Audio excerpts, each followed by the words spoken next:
Bismillahirrahmanirrahim. Assalamualaikum warahmatullahi wabarakatuh. Alhamdulillahi ala ni'amihi wa syukru lahu ala taufiqi wa imtinani. Asyhadu an la ilaha illallah wahdahu la syarika lahu taqdim sya'ni wa asyhadu anna Muhammadan 'abduhu wa rasuluhu ad-da'i ila ridwani sallallahu alaihi wa ala alihi wa ashabihi wa ikhwani. Allahumma aslih lana sya'na kullahu wa la takilna ila anfusina tarfata 'ain. Allahumma anfa'na bima 'allamtana wa 'allimna ma yanfa'una wa zidna 'ilma. Alhamdulillah, kita bersyukur kepada Allah Subhanahu wa taala di kesempatan pagi hari ini Allah izinkan kita untuk hadir ke masjid ini untuk mempelajari sebagian dari ayat-ayat Allah Subhanahu wa taala, dan ini menjadi sebuah kenikmatan yang besar. Kadang-kadang kita berpikir orang kaya dan orang merugi itu dari harta. Padahal orang yang merugi itu orang yang nggak punya amal. Orang kaya itu orang yang banyak amalnya. Dan untuk bisa memotivasi orang untuk bisa mendapatkan amal, kadang-kadang Nabi Shallallahu Alaihi Wasallam mempermisalkan amal dengan sesuatu yang bersifat bisa dilihat. Misalnya ketika orang mensalatkan jenazah, maka dia dapat pahala sebesar gunung Uhud, misalkan. Ini gresek-gresek ya? Yang ini aja ya? Ini nggak usah deh, Pak ya? Gresek-gresek. Nah, ketika kita menuntut ilmu, kita datang ke masjid kemudian belajar Quran, itu jadi orang kaya sebetulnya. Orang kaya. Kalau orang pagi-pagi dapat uang sekitar 100 sampai 200 juta, kira-kira kaya nggak orang itu? Kaya. Nabi Shallallahu Alaihi Wasallam menyampaikan ini kepada ahlu sufah. Ahlu sufah itu orang-orang yang secara ekonomi mereka lemah, mereka tinggal di masjid, mereka juga pakai pakaian yang kasar. Maka Nabi Shallallahu Alaihi Wasallam mengatakan, ayyukum tuhibbu ayyakbu ilal atik ulayomin atau ilal buthan. Siapa di antara kalian gak mau datang ke buthan atau al-aqiq dan buthan ini pasar hewan di Madinah. Ya. Siapa di antara kalian yang mau datang ke pasar hewan di Madinah ini setiap hari? Dapat apa? Ya. Kemudian ya fayatiya minhu binaqain kawamain. Ya. Dan kalian akan mendapatkan 2 unta betina kaumawaini, ya, yang sedang bunting besar. Jadi unta ini bakalan sebentar lagi lahirkan. Itu harga unta yang sedang hamil itu mahal, bisa sampai 200, 150 sampai 200 juta. Ya, terus kata Rasulullah, kenapa nggak datang ke sana? Setiap hari kalian datang ke sana, kalian dapat 2 unta itu. Berarti kalau harganya 150 aja dapat 300 juta. Gambar ini diberikan kepada orang-orang ahlu sufah. Ya. Walaqat rahim bighair itsmin. Dan kamu dapat itu tanpa dosa dan tanpa memotong silaturahim. Artinya halal nih unta 2. Coba datang tuh ke pasar unta, tiap hari dapat 2 unta yang lagi bunting, 2. Dan nggak dosa lagi dapat. Maka kemudian orang-orang itu mengatakan, ya Rasulullah, nuhibbu dzalik. Ya Rasulullah, kami suka yang demikian. Siapa yang nggak suka untuk demikian? Ya. Kemudian kata Nabi Shallallahu Alaihi Wasallam mengatakan, afala yaqdu ahadukum ila al-masjid wa ya'lamu aw yaqra'u ayatin min kitabillahi azza wa jalla khairun min naqatain. Kalau kalian mau, kenapa nggak kalian ke masjid? Kemudian kalian baca Al-Quran, kalian mempelajari Al-Quran, ya. 2 ayat yang kalian baca itu lebih baik dari 2 unta yang bunting tadi. Kalau kalian baca 3 ayat, kalian belajar 3 ayat, kalian akan mendapatkan 3 yang lebih baik dari 3 unta tadi. Baca 4 ayat, itu lebih baik dari 4 unta tadi. Ini jemaah rahimani rahimahullah. Bayangkan kita jalan ke tempat ini, nanti mungkin kita baca 1-2 ayat dari ayat-ayat Allah Subhanahu wa taala, maka kita jadi orang kaya. Subhanallah. Tapi kadang-kadang hal ini kurang kita syukuri. Kayak kita sholat qabliyah fajar lebih baik daripada dunia dan sisinya. Kadang-kadang kurang kita syukuri. Ya. Kalau kita ketinggalan sholat qabliyah subuh, misal nggak kita? Misal. Kalau kita kehilangan motor, misal nggak kita? Misalnya lebih gede mana? Kehilangan motor sama ketinggalan sholat qabliyah subuh? Kehilangan motor.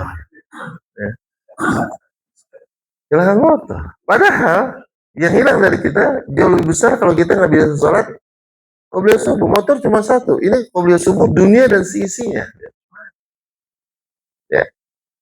Dunia dan seisinya. Makanya kalau kita orang-orang yang sudah mencintai akhirat seperti itu, makanya POV, orang sekarang bilang POV ya.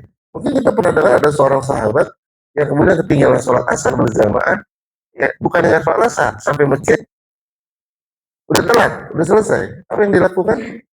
Menginfakkan kebunnya untuk Allah. Subhanallah. Gara-gara ketinggalan sholat asar, dia nginfakin kebunnya. Kalau kita enggak, gara-gara nyuci mobil, ketinggalan sholat maghrib, karena gitu. Kebalik gitu. Kayaknya sholat maghrib yang dikorbanin gara-gara belum selesai nyuci motor gitu. Coba kalau kita kebalik, kita nggak punya apa-apa di rumah, motor diinfakin, mobil diinfakin, ketinggalan sholat mulu kita. Dan POV-nya subhanallah. Orang-orang yang tahu tentang kehidupan akhirat, sehingga dia nggak terlalu peduli dengan, bukan nggak terlalu peduli ya, dia tuh kan Allah memang begitu. Makanya kalau ada orang bilang gini Pak, nah temen, anaknya bilang, oh alhamdulillah saya diterima kerja, gitu. Terus kata ibunya gini, ya sudah nak, kamu kerja yang benar, jangan lupain sholat ya nak. Bagus nggak? Nak kerja yang benar nak, tapi jangan lupain sholat. Bagus nggak pesan ini? Bagus, tapi salah. Karena Quran mengatakan wabtagu fima ataqallahu darul akhirah wa la tansa nasibaka minad dunya. Surat Al-Qasas ayat 77. Carilah akhirat dengan potensi yang kau miliki. Kau punya ilmu, cari akhirat dengan ilmumu. Kau punya harta, cari akhirat dengan hartamu. Kau punya tenaga, cari akhirat dengan tenagamu. Cari akhirat dengan apa yang kau miliki. Wala tansa nasibaka minad dunya. Dan jangan kau lupakan kehidupan dunia. Jadi kalau di Al-Quran itu dunia yang jangan dilupain. Alhamdulillah nak, kalau diterima kerja, ya nak ya, udah kamu mulai dari sekarang sholat yang rajin, belajar yang rajin, tapi jangan lupain ya, kamu punya kewajiban kerja. Dibalik ya, POV-nya. Bukan jangan lupain akhirat, tapi jangan lupain dunia. Jadi dunia itu sekadar jangan dilupakan. Ini orang yang apa ya, paradigma udah paradigma akhirat itu. Ya. Kita tahu kadang-kadang musibah dunia sama musibah akhirat lebih menggoncang jiwa kita, musibah mana? Dunia.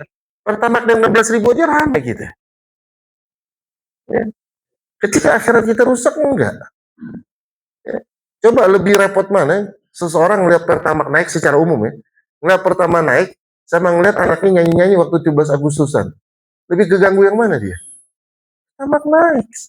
Padahal doa yang Nabi ajarkan Pak, wala taj'al musibatana fi dinina.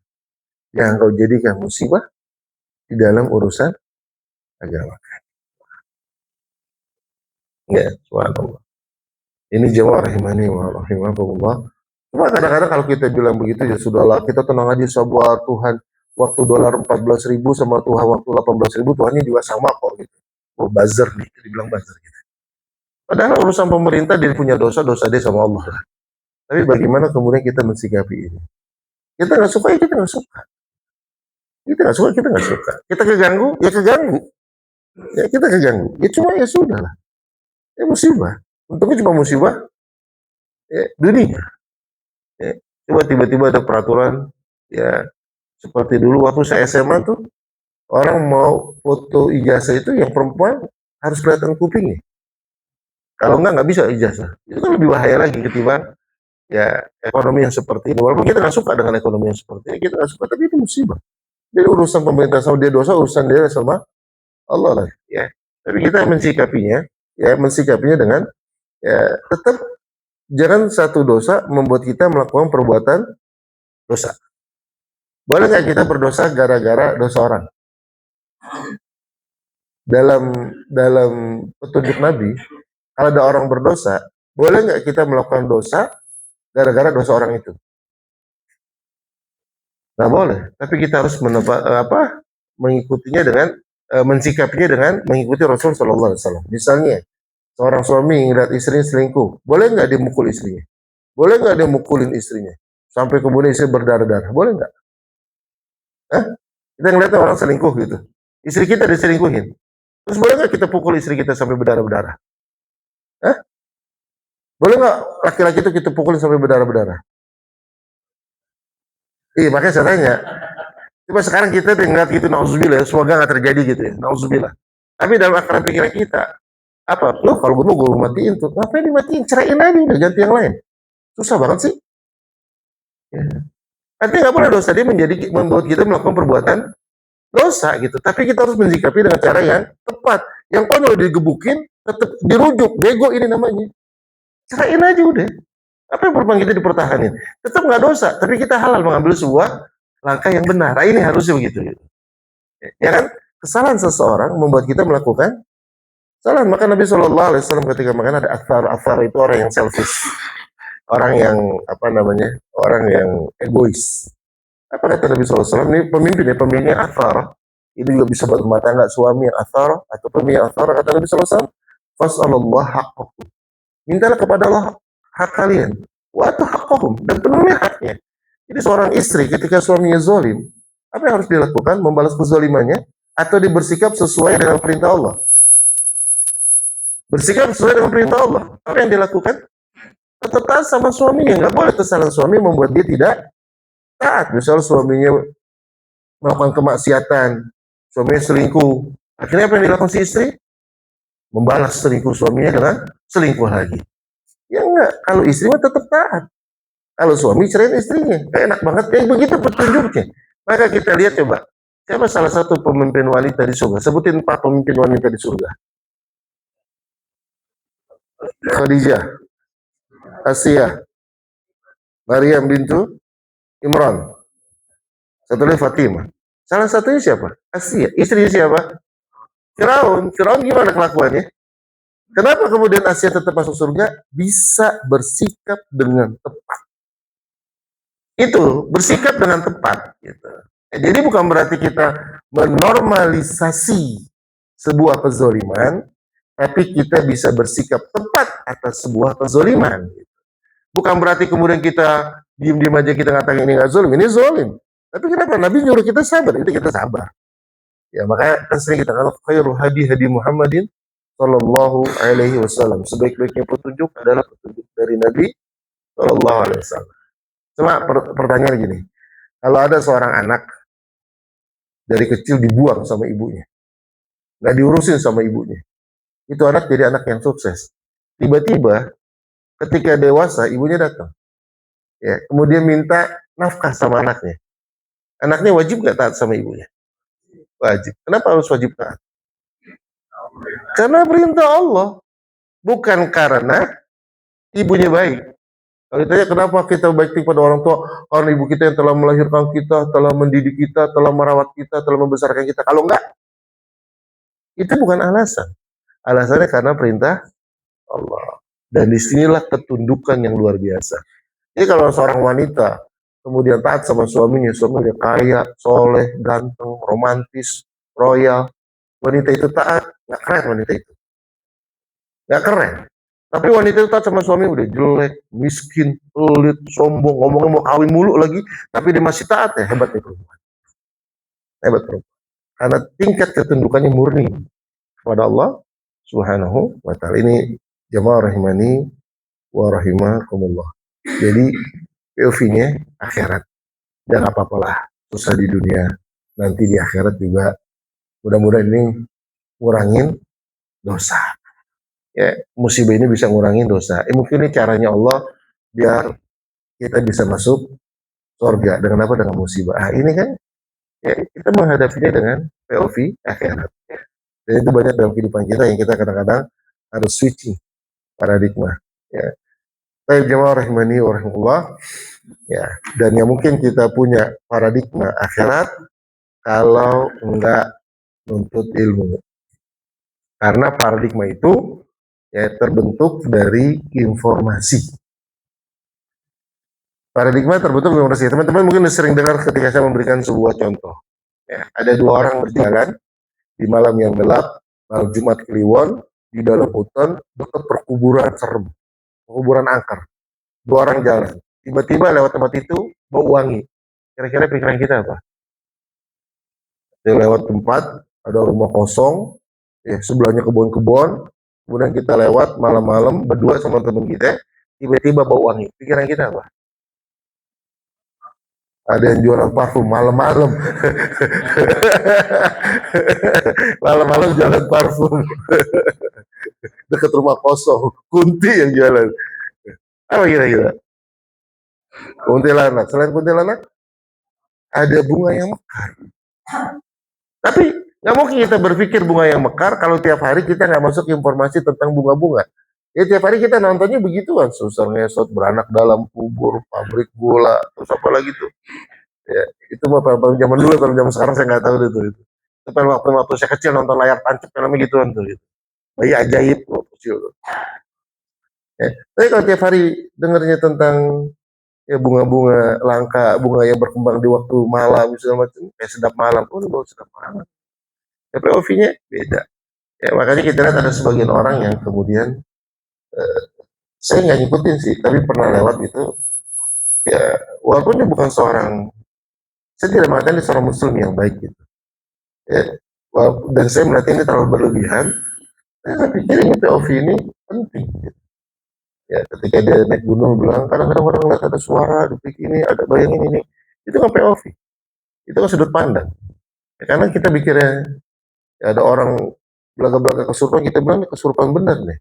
Ya, karena kan kita nggak ngerti ilmunya. Tapi kalau tahu ilmunya, ya kita bisa kemudian melihat dengan clear. Dan itu pernah kejadian. Saya dulu pernah tahun berapa gitu, umroh sama Ustaz Jajid Allah ya. Ya, pas pulang ada satu jamaah itu kayak orang kesurupan. Kata Ustaz Jajid di hari yang antum tolongin aja, karena besok naik pesawat dia harus selesai. Anak pulang duluan. Pulang duluan terus dikasih kontak memang Ustaz Syafiq. Ustaz Syafiq itu salah satu dai di Jeddah. Ya udah di rukyah, wah nggak sembuh sembuh. Kita nggak tahu, pokoknya itu bikin orang ngaco kesurupan aja, orang ngaco kesurupan aja. Oh terus ini nasir orang Arab, oh segala macam deh. Itu apa namanya beredar gitu. Kemudian datang orang yang punya ilmu, empat orang gitu, tinggi, gede, jenggotan, pakai gamis. Kalau setan Indonesia doang baru ngeliatnya udah ngeper kali gitu, ngeliat jebrokannya udah ngeper gitu. Ya pas bilang gitu, saya ngerukyah, dirukyah sama dia, dia ngobrol sama saya, ya akhi hada laisa muskilat jiniyah, hada muskilat nafsi. Ini bukannya masalah jin ini masalah psikologi. Coba panggil bapaknya ternyata dia punya kakak, kakaknya mau nikah. Jadi dia merasa ditinggal, nanti takutnya punya teman gitu. Tapi apa ya, terproyeksi dengan seperti orang kesurupan. Lihat kan akhirnya sudut pandang kita salah karena kita nggak punya ilmu. Nah, ini jemaah maka kita perlu belajar supaya kita punya sudut pandang akhirat. Baik jemaah rahimani wa rahmatullah. Ya, kemarin kita sudah membahas tentang rukun iman yang pertama, yaitu iman kepada Allah Subhanahu wa taala. Dan iman kepada Allah Subhanahu wa taala itu ada 4 perkara. Yang pertama meyakini keberadaan Allah, yang kedua beriman kepada tauhid rububiyah, yang kedua mengimani tentang tauhid uluhiyah. Ya, jadi kemarin juga saya katakan bahwa beriman kepada Allah yang pertama ini itu mentauhidkan Allah. Tauhid itu apa? Masih ingat nggak? Tauhid itu apa? Mengesahkan. Secara lengkap apa tauhid? Tauhid apa?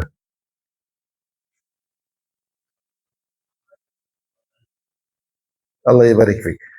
Mengesahkan Allah pada hal-hal yang menjadi kekhususan bagi Allah. Yang kekhususan bagi Allah itu Allah khusus pada rububiyahnya, Allah khusus pada uluhiyahnya, Allah khusus pada asma wa sifatnya, nama dan sifat-sifatnya, dan tidak boleh disamakan. ya, dengan sesuatu selain Allah, baik pada rububiyah, baik pada uluhiyah, baik pada nama dan sifat. Berarti Allah nggak boleh disamakan. Jadi syirik itu adalah menyamakan, ya, sesuatu selain Allah dengan Allah pada kedudukan Allah. Nggak boleh. Kemarin rububiyah, rububiyah dari kata apa? Rob. Rob artinya apa? Pencipta. Terus apa lagi? Pengatur, pemilik. Ya. Dan tidak boleh ada yang disamakan dengan Allah pada aturan, pada kepemilikan. Ya cuma Allah. Pada aturan Allah nggak boleh ada yang disamakan.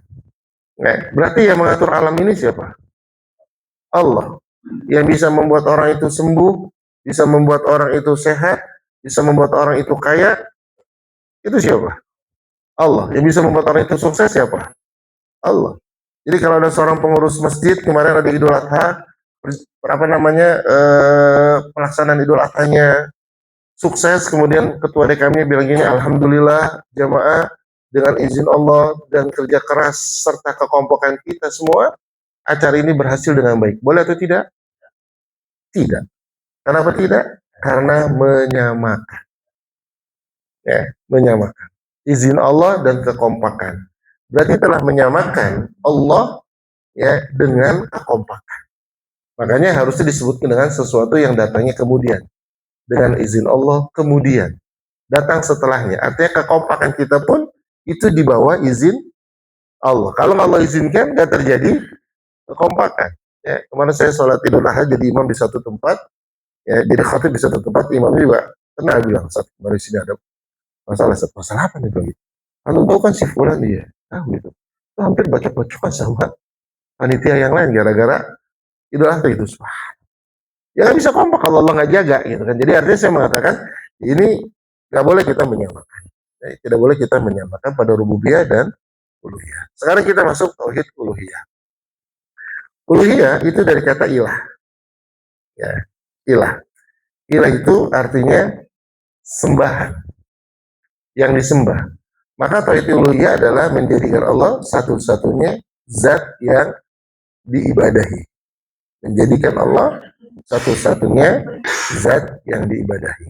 Kita mau turunin lagi makna ibadah. Ya, jadi kita mengatakan ya, beriman kepada Allah adalah meyakini tauhid uluhiyah Allah. Tauhid uluhiyah adalah menjadikan Allah satu-satunya yang diibadahi. Sudah selesai belum ini? Belum. Kenapa? Kita tidak akan bisa menyelesaikan makna ini sampai kita tahu makna ibadah. Jadi menjadikan Allah satu-satunya yang diibadahi, sementara kita harus tahu ibadah itu apa. Ya kalau enggak kita nggak bingung. Bagaimana kita menjadikan Allah satu-satu yang diibadahi, sementara kita nggak tahu makna ibadah. Dan jangan-jangan nanti kita berpikir kita sudah beribadah hanya kepada Allah. Ternyata ada hal lain yang kita berikan kepada selain Allah yang kita anggap itu bukan ibadah. Padahal itu adalah ibadah. Ibadah itu apa? Apa pengertian ibadah dari sisi bahasa? Ibadah itu ya, orang Arab bilangnya tariqun mu'abbad. Tariqun mu'abbad itu jalan setapak, jalan yang diinjak-injak. Ya. Jadi ada jalan setapak tuh, itu orang Arab bilangnya wah ada tariqun mu'abbad. Ini jalan setapak, sering diinjak-injak. Artinya ibadah itu dari mana itu? Yaitu dihinakan, diinjak-injak, dihinakan. Maka ibadah secara bahasa artinya adalah penghinaan diri. Ya, penghinaan diri.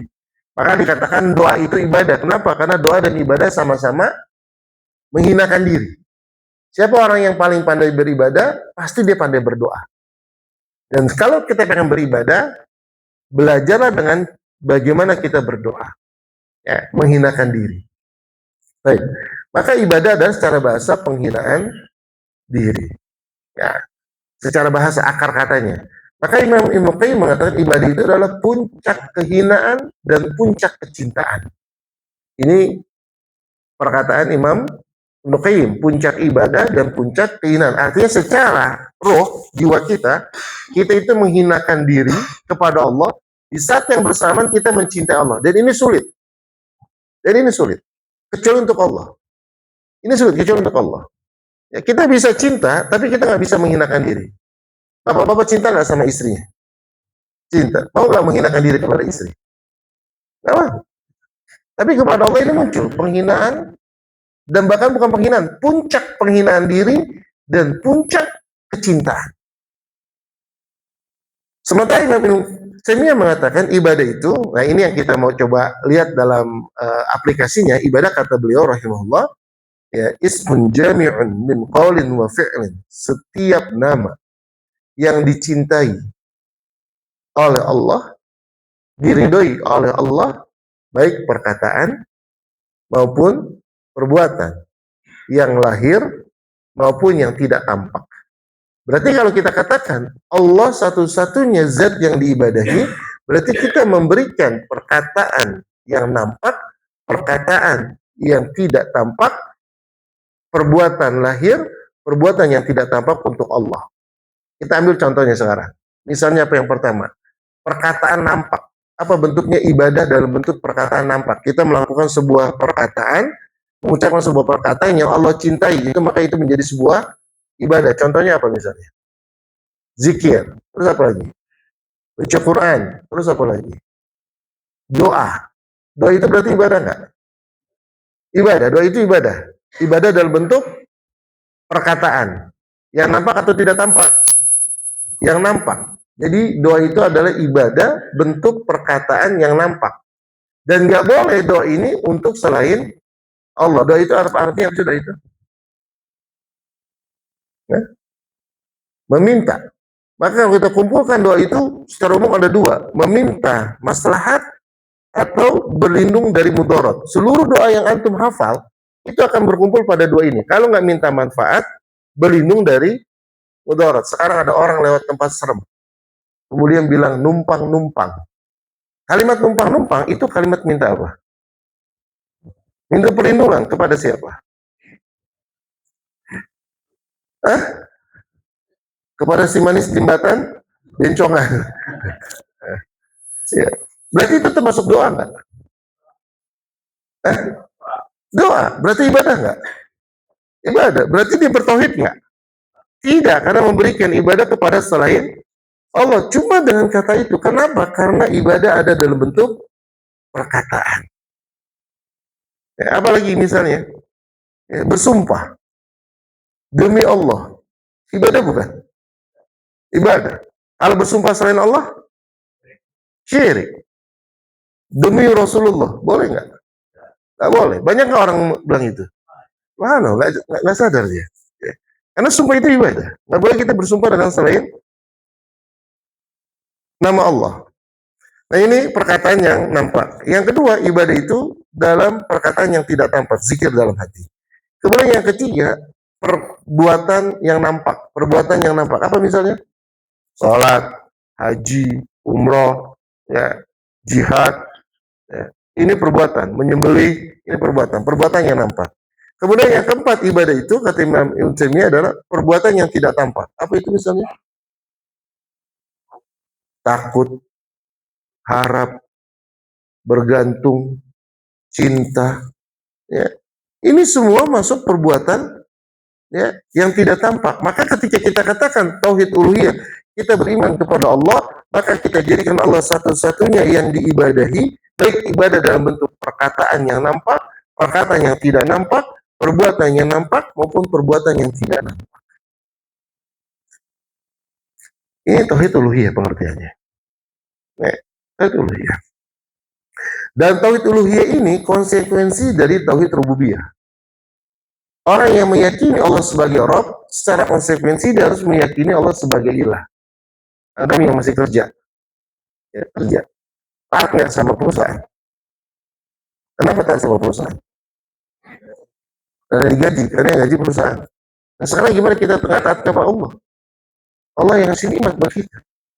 Makanya misalnya perhatikan dalam surah Al-Baqarah ayat 21. Ketika Allah mengatakan ya ayuhan nas ubudu rabbakum. Kenapa tidak kalimatnya ubudu ilahakum? Sembahlah Rabb kalian. Ya. Jadi konsekuensi mengakui Allah sebagai Rabb itu beribadah kepada Allah. Ya, meyakini konsekuensinya ketika meyakini Allah sebagai Rabb, dia harus beribadah kepada Allah. Inilah yang berbeda antara orang-orang musyrik dan orang-orang mukmin. Orang-orang musyrik mengakui Allah sebagai Rabb, namun dia tidak mau beribadah kepada Allah Subhanahu wa taala. Orang musyrik mengakui Allah sebagai Rabb. Ya, orang-orang musyrik di zaman Nabi sallallahu alaihi wasallam mengakui Allah sebagai Rabb, mengakui. Tapi dia muslim enggak? Enggak. Kenapa enggak muslim? Karena tidak menjadikan Allah sebagai ilah. Ya. Ini jemaah rahimani wa rahimakumullah. Coba ayat apa lagi, surat apa lagi yang kemudian kalau perkataan saya Shalih Fauzan, Allah meminta hak diibadahi dengan rububiyah. Allah meminta hak diibadahi dengan dalil rububiyah. Surat apa kira-kira? Surat Al-Fatihah. Di mana buktinya? Kenapa ya karena budi ya karena saya?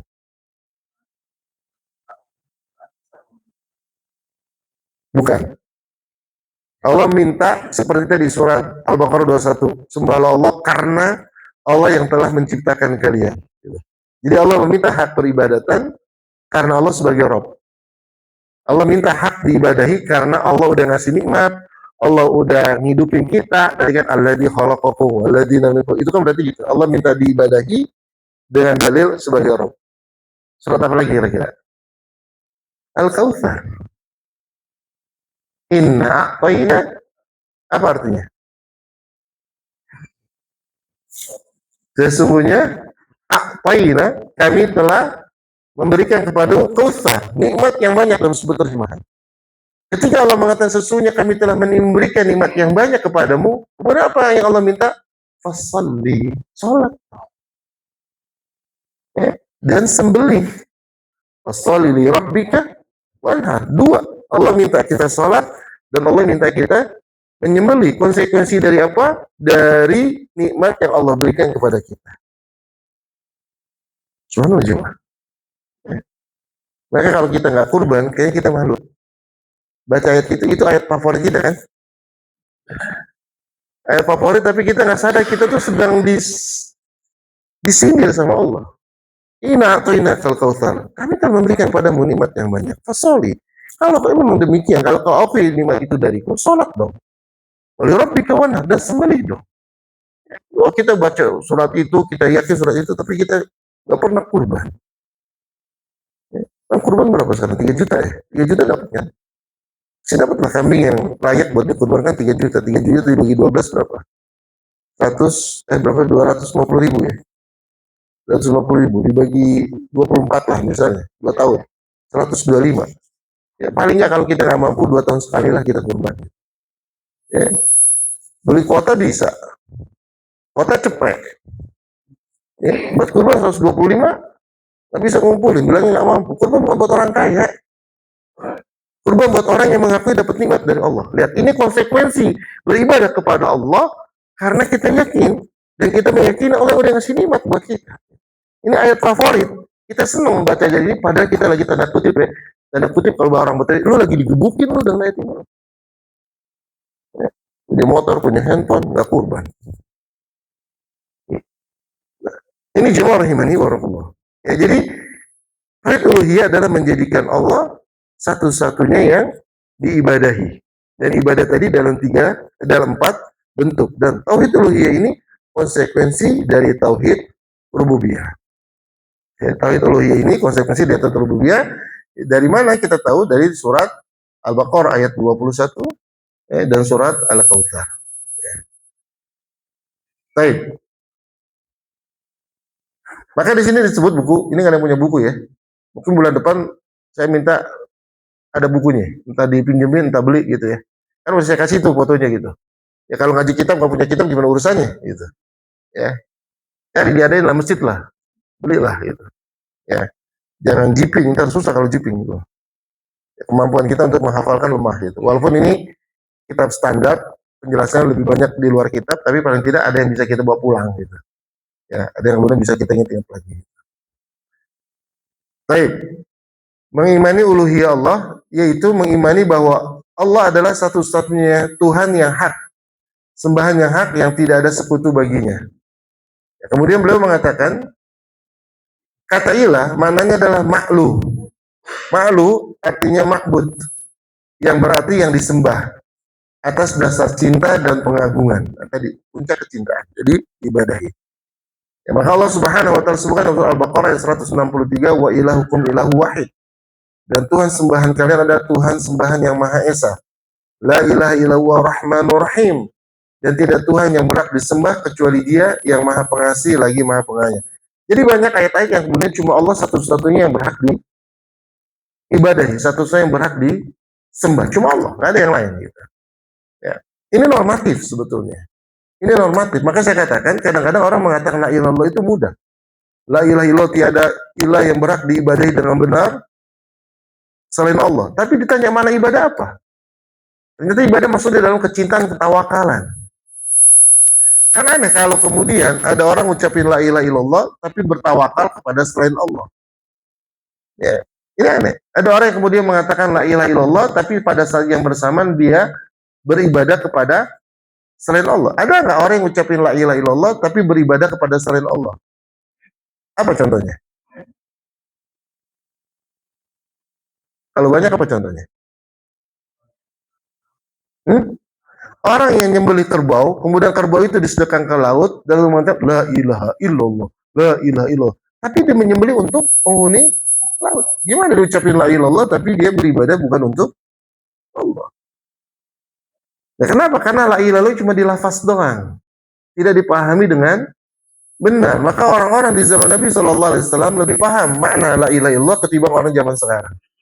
Ya. Jadi kemudian penulis membawakan surat Al-Imran ayat 18. Syahidallahu annahu la ilaha illahu. Allah menyatakan bahwa tidak ada Tuhan yang berhak disembah kecuali Allah. Ya, Allah menyaksikan wal malaikatu. Malaikat pun menyaksikan enggak ada yang berhak diibadahi kecuali Allah. Wa ulul ilmi qaiman bil qisti. Dan orang-orang yang berilmu pun demikian yang menegakkan keadilan, ya, dan tidak ada ilah kecuali Allah. Perhatikan, yang bersaksi bahwa nggak ada ilah yang berhak disembah kecuali Allah itu Allah sendiri, kemudian malaikat dan orang-orang yang berilmu. Ini menunjukkan bahwa kedudukan orang-orang yang berilmu ini menjadi tinggi di sisi Allah Subhanahu wa taala. Kenapa? Menyaksikan sesuatu yang besar. Apa itu? Kalimat la ilaha illallah. Tapi ini jamaah rahimani wa rahimakumullah. Ya. Dan segala sesuatu yang dijadikan sebagai Tuhan di samping Allah dan disembah selain Allah, maka dia batil. Ya. Allah berfirman dalam surah Al-Hajj ayat 62. Ini berapa ayat yang kita baca? Ya. 1, 2, ini yang mau ketiga. Udah 3 unta ini. Antum nggak bawa buku akhirnya nggak baca. Antum bawa buku antum ikut baca, antum dapat unta. Yang dapat cuma ada doang nih sekarang akhirnya. Ya. Kan tadi saya katakan 1 ayat sama lebih baik daripada 1 unta, 2 ayat sama 2 unta, 3 ayat 3 unta. Subhanallah. 3 unta penting. Antum kehilangan kesempatan itu. Antum nggak buka Quran, antum nggak punya buku. Karena kesempatan itu besar yang dikabarkan oleh Nabi Sallallahu Alaihi Wasallam. Baik, untuk buat saya lagi. Allah Subhanahu Wa Taala berfirman, "Dzalika bi anna Allah huwal haq wa anna ma yad'una min dunihi huwal batil." Demikianlah, ya, karena Allah adalah ilah yang hak dan apa saja yang mereka sembah selain Allah adalah batil. Wa anna Allah huwal aliyyul kabir, dan bahwasanya Allah Maha tinggi dan Maha besar. Ya, ini jamaah rahimani warahmatullah. Jadi apa yang disembah selain Allah batil. Ya, apa yang disembah selain Allah batil. Dan penamaan berhala-berhala sebagai Tuhan-Tuhan tidaklah memberikan hak untuk disembah. Nah, sekarang ada nggak berhala yang disebut Tuhan? Ya kan, Tuhannya orang musyrik, Tuhannya ahli kitab. Ya, mereka mengatakan Tuhan, maka Tuhan Yesus misalnya. Ya, Tuhan apa lagi yang ada di Indonesia? Ya, kalau keyakinan orang Cina, Tuhan itu apa? Dewa ya. Orang Cina kan banyak malah Tuhannya, dewanya. Dewa mabuk, dewa pengemis, dewa cinta, banyak banget. Ya. Maka la ilaha illallah, ya, kalau dikatakan tiada Tuhan selain Allah, itu kurang sempurna. Kenapa? Karena di luaran sana ada orang-orang yang mengklaim punya Tuhan selain Allah. Maka kalimat la, ini kalimat peniadaan teman-teman.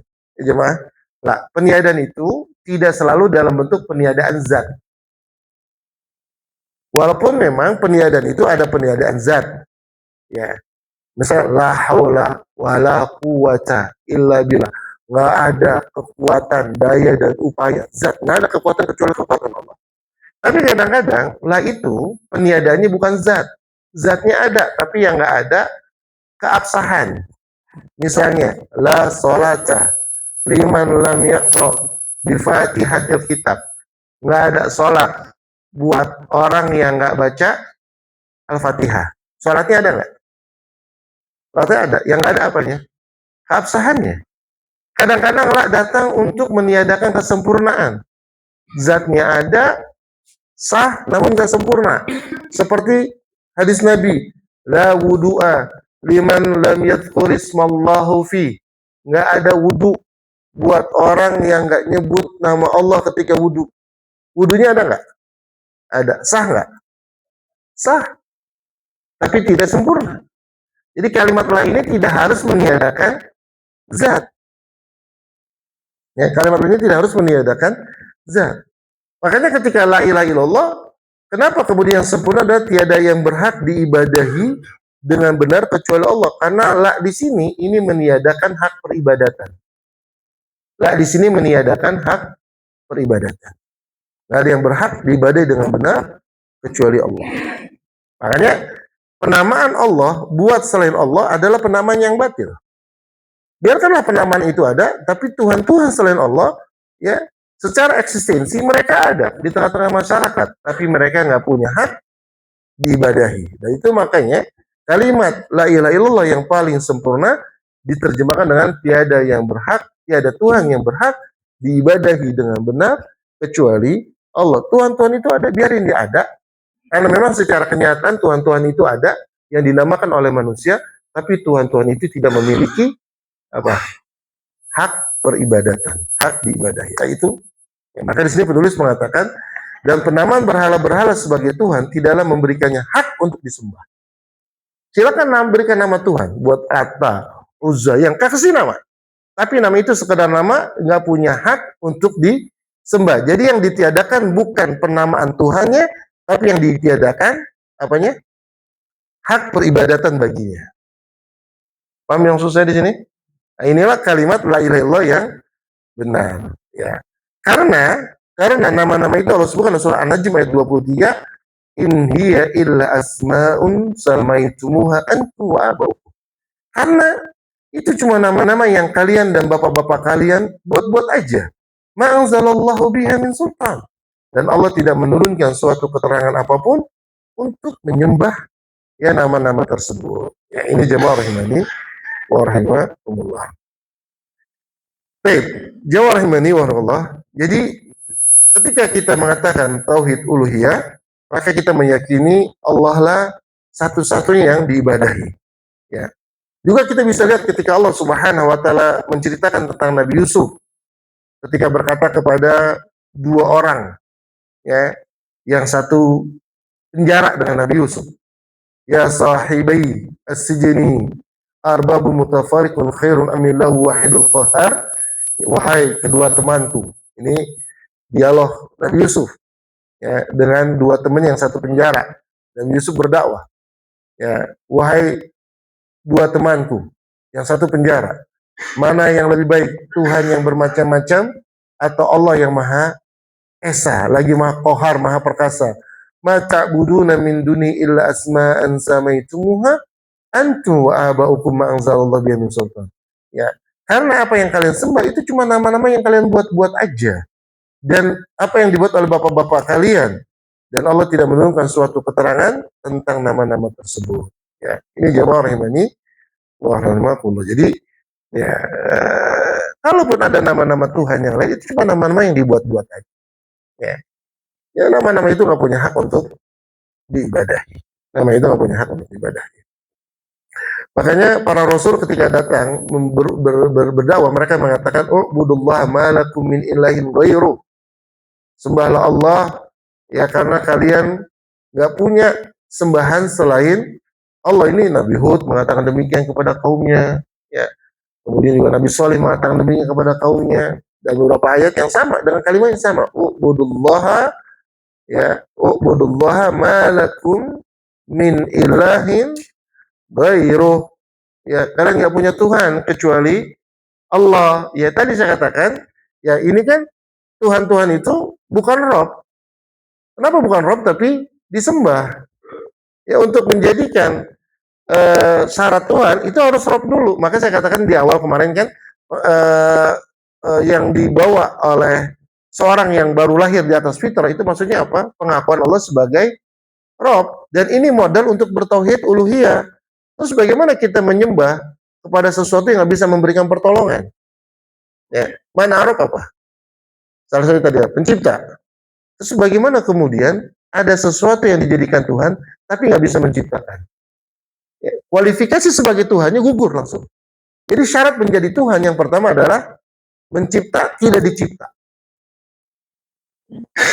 Syarat jadi siapapun yang ingin menjadi Tuhan silakan, tapi syarat yang pertamanya kualifikasi menjadi Tuhan itu menciptakan, bukan diciptakan. Ya. Terus bagaimana dengan Tuhan-Tuhan yang ada sekarang? Ada nggak Tuhan yang menciptakan? Ya makanya nggak ada Tuhan yang layak buat kita kecuali Allah, karena Allah yang menciptakan. Ya makanya saya katakan keyakinan kepada rububiyah harusnya membuat kita ya yakin kepada uluhiyah Allah Subhanahu wa taala. Kemudian Buddha mengatakan akan tetapi orang-orang musyrik menolak hal itu dan mereka menjadikan selain Allah sebagai tuhan-tuhan yang mereka sembah di samping Allah serta mereka memohon pertolongan dan meminta bantuan kepada mereka. Orang musyrik itu beribadah kepada Allah. Beribadah. Apa bentuk ibadah orang musyrik kepada Allah? Kalau antum katakan orang musyrik beribadah kepada Allah, apa bentuk ibadah mereka kepada Allah? Doa. Terus apa lagi? Ibadah. Itu kan mengakui Rasulullah. Ada nggak ibadah yang orang musyrik lakukan kepada Allah? Dia beribadah kepada Allah. Haji, doa, tawaf, menyembelih. Mereka lakukan untuk Allah, tapi mereka lakukan juga untuk selain Allah gitu. Jadi musyrik itu tadi menyamakan. Orang musyrik berdoa. Bahkan kalau kita lihat di dalam surah Al-Ankabut bukan Al-Ankabut, saya lupa. Ya, orang musyrik berdoa dikabulin sama Allah ketika doanya ya ikhlas karena Allah Subhanahu wa taala. Allah telah membatalkan sikap orang-orang musyrik yang menjadikannya sebagai Tuhan dengan dua bukti logis. Ya, maka peribadatan orang musyrik itu dibatalkan. Yang pertama dalilnya bahwa pada Tuhan-Tuhan yang mereka jadikan itu tidak terdapat suatu pun dari sifat-sifat khusus ketuhanan. Karena dia diciptakan dan tidak bisa menciptakan. Dia tidak mendatangkan manfaat bagi orang yang menyembahnya. Dia tidak dapat menolak kemudaratan dari mereka, tidak dapat menghidupkan, mematikan. Tidak pula memiliki sesuatu pun dari langit dan dari bumi. Lihat. Jadi alasan yang pertama, ya kenapa peribadatan orang-orang musyrik itu menjadi peribadatan yang batil? Karena Tuhan itu nggak bisa menciptakan, nggak bisa ngasih manfaat, nggak bisa ngasih pertolongan, nggak bisa nolak mudarat. Gimana kemudian bisa disembah? Gimana bisa disembah? Nah ini jamaah rahimani warahmatullah. Ya, ada sahabat ya, Amr kalau nggak salah, itu saya lupa namanya, astagfirullahaladzim. Ya, bapaknya itu punya patung, cara berdakwah sama bapaknya, patungnya itu diambil dibuang ke got. Terus sama bapak dicuci, cuci taruh lagi. Besoknya sama anaknya dibuang lagi ke got, dicuci lagi. Sampai hari ketiga, pokoknya kalau besok kamu ada di got lagi, kamu nggak akan aku sembah. Kamu nggak akan aku sembah. Dibuang lagi sama anaknya. Kalau bapaknya, ini mah bukannya Tuhan lah. Nolong diri dia sendiri aja nggak bisa, apalagi nolong saya. Harus paham. Ini logika. Gimana kita minta pertolongan kepada zat yang nggak bisa nolong dirinya sendiri? Ya, ada orang datang kepada siapa? Kalau mungkin sekarang bukan bukannya patung, biasa datang kemana? Kuburan siapa? Kuburan orang soleh. Ya. Gimana kita minta pertolongan sama orang soleh? Coba kita lihat dalam surah Al-Isra. Ya, surah ke-17. Ayat ke-57. Ketika Allah berfirman, ulaikal ladzina yad'una. Ya. Untuk melihat surah Al-Isra ayat 57. Orang-orang yang mereka seru itu. Orang-orang yang disembah, orang-orang yang kemudian didatengin, kemudian berdoa kepada orang-orang soleh itu. Ulaikal ladzina yad'una. Mereka sendiri ya bertabuna ila rabbihimul wasilah. Ya, mereka sendiri mencari jalan mendekat kepada Tuhan. Yang pertama, mereka sendiri masih berusaha untuk dekat sama Tuhan. Mereka sendiri masih berusaha untuk dekat kepada Allah Subhanahu wa taala. Terus kita datang minta sama mereka. Ya, mereka sendiri belum tentu selamat. Wa yarjuna rahmata. Mereka sendiri masih mengharapkan rahmat Allah. Wa yakhafuna adzaba. Dan mereka sendiri juga masih takut dengan azab Allah. Terus bagaimana orang yang masih butuh rahmat Allah, masih takut sama azab Allah, kita datang minta keselamatan. Kata dia apa? Saya lo aja belum tentu selamat. Nah, ini siapa orang iman ya Allah. Jadi bagaimana kita minta pertolongan kepada sesuatu yang tidak bisa memberikan pertolongan. Jangankan nolong kita, nolong diri sendiri aja nggak bisa. Oh kita minta. Maka dakwah Nabi SAW pertama kali berdakwah apa? Ya Fatimah, wahai anak pertama, misalnya ya Sofia, budak kaumnya pertama, ya. Anqidhu anfusakum, selamatkan diri kalian. Sesungguhnya aku ma'ubni ankum minallahi syai'. Aku nggak bisa menyelamatkan diri kalian di hadapan Allah Subhanahu wa taala.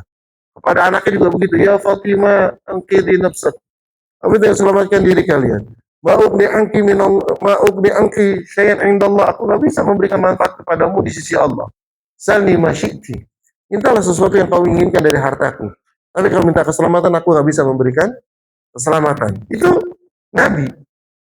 Ya, terus bagaimana orang-orang saleh ya? Inilah. Ya, ini nggak masuk ke logika. Ketika orang beribadah kepada selain Allah nggak masuk logika. Karena yang diminta nggak menciptakan, yang diminta nggak bisa ngasih keselamatan. Wah itu kan berhala kalau orang soleh ya. Lihat surah Al-Isra tadi 57. Orang soleh sendiri pun masih cari jalan menuju dekat kepada Allah. Orang soleh sendiri pun masih takut kepada azab Allah.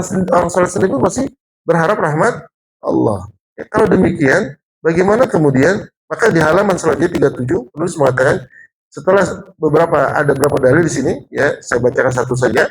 Kemudian penulis mengatakan jika demikian kondisi Tuhan-Tuhan sembahan itu maka menjadikannya sebagai Tuhan termasuk kebodohan yang paling bodoh dan kebatilan yang paling batil.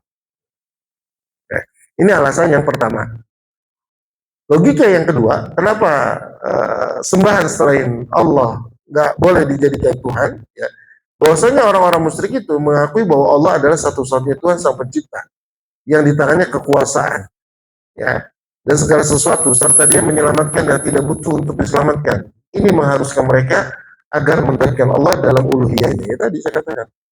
Ya, jadi kalau dia tahu, ini kan misalnya gini, ada orang, dia jadi karyawan, ya, dia nggak mungkin jadi karyawan, ya, di tempat B.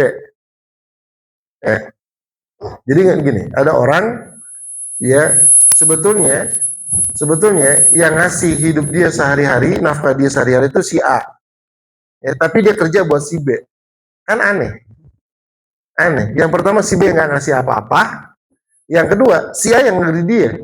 Si A yang ngasih nikmat buat dia, si A yang ngasih uang buat dia, si A yang menjamin rumah buat dia, ya, si A yang kemudian memberikan manfaat buat dia, banyak kehidupannya.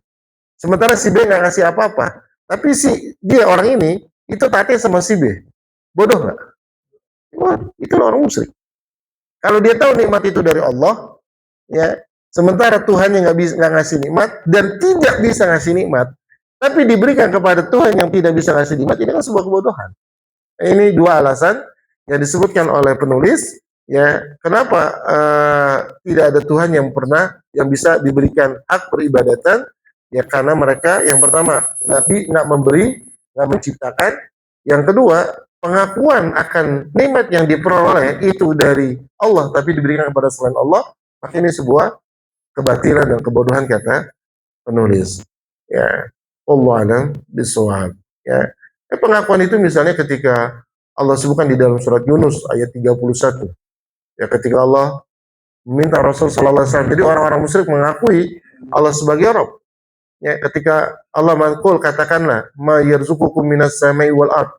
Siapakah yang memberi rezeki kepada kalian dari langit dan dari bumi? Amma yamliku sam'a wal absar. Siapa yang ngasih pendengaran dan penglihatan? Wa may yukhrijul hayya minal mayit. Siapa yang mengeluarkan kehidupan dari kematian dan mengeluarkan kematian dari kehidupan? Wa may yudabbirul amra. Siapa yang mengatur segala urusan? Fasayaquluna Allah. Mereka mengatakan Allah.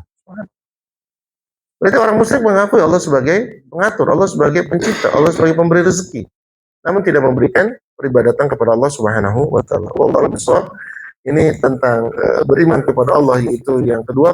Yang ketiga konsekuensinya yaitu mentauhidkan uluhiyah Allah, ya, mentauhidkan uluhiyah Allah, yaitu menjadikan Allah satu-satunya yang diibadahi. Ini konsekuensi dari beriman kepada Allah. Wallahu a'lam bishawab. Wassallallahu nabiyana Muhammadin wa ala alihi wasallam. Wa akhiru da'wana alhamdulillahirabbil alamin. Silakan. Apa bagi ada pertanyaan atau mungkin silakan disampaikan. Saya menginformasikan saja untuk rujukan kitab penjelasan mendasar rukun iman dari baik, silakan.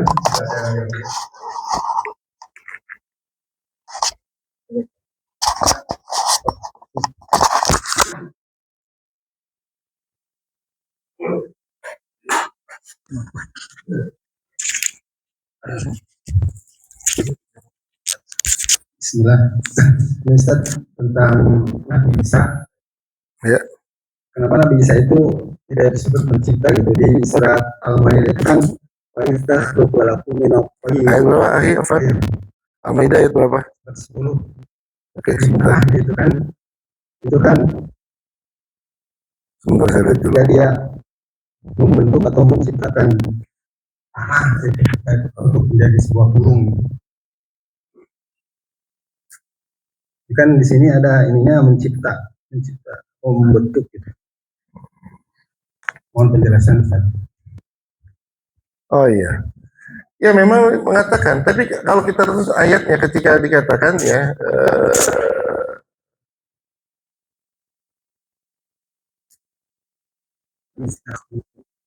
wa ittakhluqu min at-tini kay'atil tayri bi'idni. Ada kalimat dengan seizinku. Berarti nggak bisa menciptakan ya tanpa izin Allah. Nggak bisa, ada kalimat bi'idni, dengan seizinku. Nggak bisa menciptakan dengan sendirinya. Nggak bisa. Karena nggak bisa memberi, bisa menciptakan dengan seizin Allah. Terus itu yang pertama. Yang kedua, kalaupun nggak bisa menciptakan, kadang bisa menciptakan dengan izin Allah. Kita lihat ketika kau membentuk dari tanah berupa burung, kemudian dia masih butuh tanah. Pertanyaan, tanah yang nyiptain siapa? Berarti nggak bisa nyiptain, ini masih butuh pencipta yang lain gitu. Sementara nggak butuh siapa-siapa gitu. Ya nggak bisa disamakan. Ya. Yang pertama, yang paling telak adalah dengan seizinnya. Yang kedua, nggak bisa menciptakan dengan sendirinya. Dia masih butuh sesuatu yang lain untuk bisa menciptakan yang lain. Sementara Allah menciptakan segala sesuatunya. Itu yang membedakan. Seperti itu. Allah. Baik, ada yang lain? Ya silakan.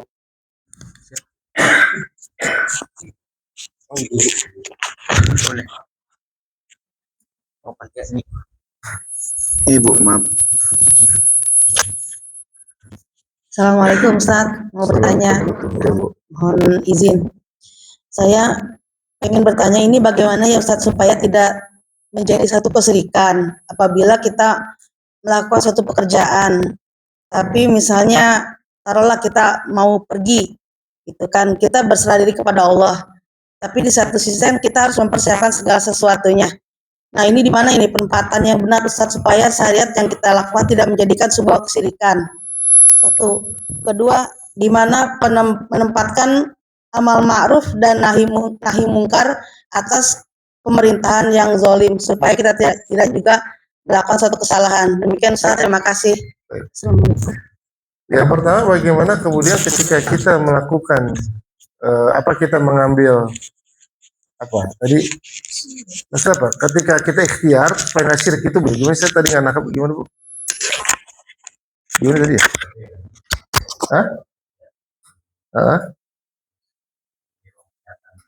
Ya ikhtiar kan gitu. Ya Bu ya? Syirik gitu kan? Iya. Oh syirik ini maksudnya wasilah ya Bu ya? Ya. Jadi gini Bu, yang pertama, bolehkah kita mengambil wasilah? Ya, sebab. Mungkin kalau orang sana bilangnya, ini kan cuma syariat doang gitu. Gitu ya maksudnya. Ini kan sebab. Yang pertama, yang harus diyakini ketika kita mengambil sebab, yang pertama adalah kita meyakini yang menyebabkan itu adalah Allah. Bukan syariat tersebut, bukan wasilah tersebut. Ya, misalnya tadi kita minum obat. Yang pertama kita meyakini yang menyembuhkan Allah. Obat cuma syariat, obat cuma sebab. Itu yang pertama harus diyakini. Ya. Yang kedua, supaya kita nggak masuk ke dalam kesyirikan, kita mengambil sebab atau syariat dalam bahasa orang sekarang dengan sebab yang diizinkan. Selain tadi meyakini Allah yang menyebabkan, yang kedua mengambil sebab yang diizinkan. Sebab yang diizinkan itu dua. Sebab secara syar'i dan sebab secara qadari. Sebab secara syar'i dan sebab secara qadari. Tapi apa itu sebab qadari? Sebab qadari adalah sebab yang terverifikasi secara ilmu pengetahuan. Misalnya kita sakit, minum obat, syirik nggak? Enggak. Yang pertama kita meyakini Allah yang menyembuhkan. Yang kedua sebabnya diizinkan, yaitu dalam bentuk sebab qadari. Atau kemudian kita sakit, kita nggak minum obat, tapi kita ruqyah. Boleh nggak? Boleh. Kenapa? Karena ruqyah termasuk ke dalam sebab syar'i. Jadi ini dua hal yang harus ada. Yang pertama meyakini penyebabnya adalah Allah. Yang kedua sebabnya diizinkan. Dan sebab yang diizinkan itu ada dua. Yang pertama sebab qadari, yang kedua sebab syar'i. Kalau ada anak sakit, panas, dibawa ke tukang urut, dikasih kalung dari benang hitam dengan meyakini Allah yang menyembuhkan, selamat tidak dari syirik? Tidak. Kenapa tidak? Karena mengambil sebab yang tidak diizinkan. Sampai sini paham, Bu? Ya. Terus bagaimana dengan Nabi Musa? Nabi Musa kan pakai tongkat. Apakah Nabi Musa syirik? Tidak. Kenapa? Karena ada dalilnya. Ada perintahnya. Allah menyuruh Nabi Musa untuk melemparkan tongkatnya. Jadi pertanyaannya, Nabi Musa mengambil sebab apa berarti? Sebab syar'i itu. Jadi dua hal itu yang harus dipahami. Meyakini penyebabnya adalah Allah. Yang kedua mengambil sebab yang diizinkan, yaitu sebab qadari dan sebab syar'i. Itu supaya ikhtiar kita tidak masuk ke dalam kesyirikan. Silakan. Ya. Berobat dengan ikhtiar dengan dua ketentuan tadi. Kemudian bagaimana kita menasihati pemerintah ya kalau melakukan kezaliman? Nabi SAW sudah memberikan sebuah petunjuk. Nabi mengatakan man arada ayyan saha dzal sultanin fal yakhluwa. Barang siapa yang ingin menasehati orang yang punya kekuasaan fal yakhluwa, maka bersendirianlah. Berarti nasihatin pemerintah harus, ulil amri harus bersendirian. Nggak boleh terang-terangan. Petunjuk siapa? Petunjuk Rasul Sallallahu Alaihi Wasallam. Kalau diterima, alhamdulillah. Nggak terima, ya sudah, kau telah menemukan ya kewajibanmu. Nah, kan kita nggak punya akses. La yukallifullahu nafsan. Udah kita nggak akan ditanya sama Allah. Ya, kenapa kamu nasihatin pemerintah? Ya, aksesnya saya ke pemerintah gimana nih? Jadi itu menjadi dosa buat orang-orang yang punya akses namun tidak memberikan nasihat. Terus buat kita gimana? Buat kita dalam sebuah hadits Nabi SAW sudah memberikan sebuah petunjuk. Ya, saya bacakan hadisnya. Ya, Nabi SAW mengatakan akan datang sebuah umat. Ya, sebentar saya pendekkan aja. Ini pertanyaan Huzaifah yang begitu panjang. Ya, sampai kemudian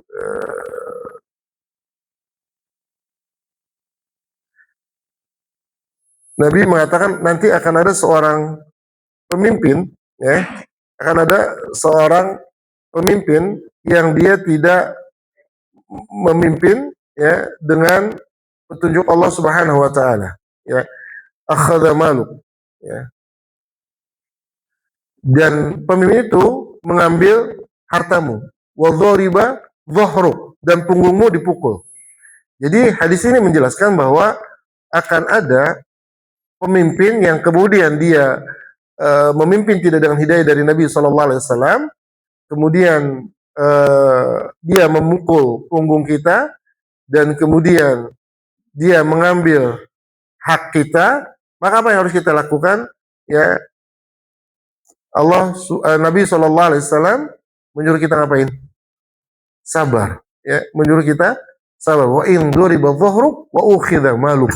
Walaupun punggung kamu dipukul dan harta kamu diambil, maka tetaplah taat selama dia tidak kafir. Nggak enak ya? Nggak enak kan? Nggak enak. Tapi ngikutin sunnah Nabi yang paling berat kata Ibnu Qayyim adalah sunnah hati. Kayak seorang wanita misalnya. Seorang wanita, sunnah Nabi apa? Kalau wanitanya maksiat, suruh taat nggak? Enak nggak? Yang enak kan diomelin. Enak deh. Nabi mengatakan, mau nggak aku tunjukkan kepada kalian penduduk surga? Siapa? Idza ghadiba 'alaiha. Ketika suaminya marah. Nih Bu, ya, kata penduduk Nabi nih, kalau suaminya marah, ini buat orang yang masuk surga. Kalau suaminya marah, yang enak diapain Bu? Dimarahin balik? Enggak, kata Nabi, ya, idza ghadiba 'alaiha. Jika dia marah, suami marah kepada dia, apa yang dilakukan? Wada'at yadaiha 'ala yadaihi. Si wanita itu nggak balik marah. Wanita itu meletakkan tangannya di atas tangan suaminya sambil mengatakan, la adzuku ghamdan hatta tarda. Bang, Pak, aku nggak bisa tenang sampai kau ridho. Subhanallah, berat nggak? Itulah petunjuk Nabi. Maka mengikuti sunnah Nabi bukan mengikuti sunnah penampilan doang. Ikutin sunnah Nabi bukan ngikutin sunnah cara ibadah doang. Ikutin sunnah Nabi bukan ngikutin sunnah akhlak Nabi doang. Itu pun kita udah susah. Yang paling susah adalah sunnah ngikutin Nabi dari sisi perasaan. Nah, kata Ibnu Qayyim, itu yang paling susah. Yang lihat ulil amri zolim, pengennya kita balas, tapi kan udah. Nah, logikanya sekarang, logikanya, kenapa kita sabar? Logikanya coba, biar kita kuat, kenapa kita harus sabar? Gini, logikanya. Kita yakin nggak bahwa kezaliman itu terjadi atas kemaksiatan kita? Zaharal fasadu fil bari wal bahri bima kasabat aydinas. Ya. Artinya kalau sekarang pemimpin itu zalim, katakanlah ada seorang pemimpin yang zalim. Itu kenapa Allah berikan pemimpin yang zalim? Karena rakyatnya zalim. Karena rakyatnya zalim. Jadi pemimpin yang zalim itu merupakan musibah disebabkan rakyatnya zalim. Terus menghadapi musibah gimana caranya? Sabar, lihat. Subhanallah. Wah, berarti kalian mah tidak bicara tentang politik. Politik kita politik langit. Mendatangkan pemimpin yang baik itu bukan menggulingkannya. Mendatangkan pemimpin yang baik, didik rakyatnya. Kalau rakyatnya baik, Allah akan berikan pemimpin yang baik. Jadi kalau kita dakwah ngajar manusia untuk mentauhidkan Allah, ngajar manusia meninggalkan riba, itulah mendatangkan pemimpin yang baik. Itu, tapi kalau enggak, kita berturun pemimpin, tetapnya kalau rakyatnya seperti ini enggak. Apa kata Nabi SAW? Ya, idza akhadna, jika kau pegang ekor sapi, adnabal baqar, kau pegang ekor sapi, ya, kemudian kau cinta kepada pertanian, kau meninggalkan jihad, kau transaksi dengan inah, wa tabaya'tum bil inah, kalian berjual beli dengan inah, maka musuh kalian akan menguatkan kalian dan kalian nggak bisa keluar dari kezaliman musuh kalian sampai kalian kembali kepada agama kalian. Jadi Pak, kita nih ngeliat gini, harusnya yang pertama ya, kita jangan terlalu cinta dunia, kita kemudian jangan ninggalin jihad, jangan transaksi pakai inah. Inah itu gimana? Inah itu begini, saya misalnya jual kepada si A, ini A, saya bilang saya punya handphone, saya butuh duit 1 juta. Kalau saya pinjam 1 juta, saya balikin 100, itu riba nggak? Jadi supaya nggak riba, saya jual handphone saya 1 juta. Saya betul nggak 1 juta kan? Terus saya beli lagi ya dengan cara cicil 100 selama 11 bulan. Boleh nggak? Ini inah. Ini inah. Ini inah. Ya, mensiasati sebuah transaksi dengan ya, riba. Nah sekarang jangankan inah, riba aja deh. Coba kita lihat, berapa rumah yang pakai riba? Berapa mobil yang pakai riba? Berapa motor yang pakai riba? Panci aja pakai riba. Terus kita pengen menjadi pemimpin yang baik, bro, sadar dong. Jadi nggak usah kritisi pemerintah, perbaiki dulu rakyatnya. Gitu. Ya Nabi yang bilang, kalau kalian pakai inah, nggak bakal kalian keluar dari kezaliman, penguasaan musuh. Ya kadang-kadang kita tuh nggak fair. Orang kita protes tapi kita nggak juga. Ternyata kita bagian dari kerusakan itu. Yang lebih parah lagi apa misalnya? Ini parah lagi. Terus yang parah lagi apa yang nggak disadari? Coba, syukur itu apa sih? Syukur itu apa? Menggunakan nikmat Allah untuk melakukan ketaatan kepada Allah. Kemerdekaan ini nikmat ya? Kenapa pakai panggung? Kenapa joget? Kenapa bapak-bapak pakai baju perempuan? Ini mensyukuri apa mengkufuri nikmat? Nah terus apa? Lain kafartum? Nah balik dong. Nah, ini kan harusnya jadi perubahannya dari bawah. Gitu. Ya udah kita ini musibah. Gimana? Ya sabar, kita perbaiki umat sampai kapan kita nggak tahu. Gitu. Nah, ini proses yang harus kita lakuin gitu. Ya. Ini wallahu a'lam. Wassalamualaikum warahmatullahi wabarakatuh. Wa akhiru da'wana alhamdulillahi rabbil alamin. Subhanakallah bihamdik asyhadu an la ilaha illa anta astaghfiruka wa atubu ilaik. Assalamualaikum warahmatullahi wabarakatuh.